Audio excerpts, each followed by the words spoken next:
Vous étiez avec moi, ici même, là. 17 mars, nous en étions à 178 décès en France. 9 jours plus tard, nous en sommes à 1331 décès. Je me souviens, il y a 9 jours, vous étiez pas confiant, mais vous étiez solide. Et je vous sens un peu plus abattu aujourd'hui. C'est vrai ou... Et encore moins que dans 15 jours, si je puis dire, si je peux me permettre. Oui, on est abattu, on est au combat, bien sûr. Au combat, oui. On est abattu parce que l'expression qui vient entre nous, dans ces réunions qu'on a par Skype, différents hôpitaux, c'est qu'en gros, on a l'eau jusqu'aux épaules. Ouais. On a l'eau jusqu'aux épaules, et les réanimations payent un lourd tribut, et c'est dégradé, vous savez ce terme qui dit dégradé. Ça veut dire que dans les salles d'hospitalisation classiques, comme mon service, on commence à avoir des patients qui ne peuvent pas rentrer dans la réanimation ou qui sont récusés par la réanimation, et donc des patients de plus en plus lourds.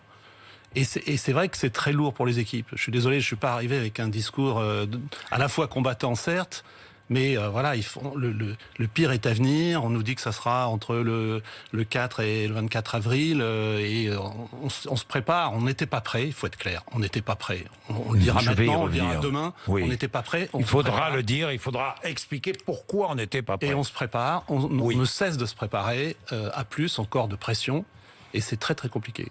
Là, aujourd'hui, c'est très compliqué. C'est très compliqué parce que on a des indices, si vous voulez. Je vous donne un exemple concret. Oui. La réanimation, vous avez dit que Tenon était en pointe. C'est un hôpital qui est spécialisé aussi sur le poumon et sur la réanimation pulmonaire.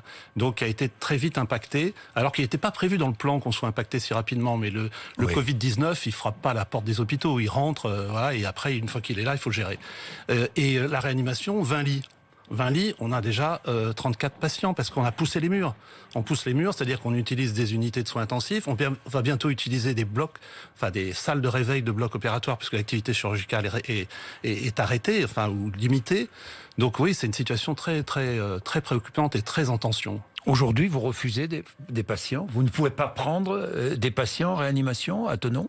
Alors, parce que je regarde les chiffres. 2827 personnes en réanimation en France, en région parisienne aujourd'hui. Oui, tout à fait. 2827. Tout à fait. Les projections, en gros, elles disent on va avoir 2000 patients à gérer en réanimation en Ile-de-France et il y a 1500 places. Donc vous voyez ce que je veux dire. Oui.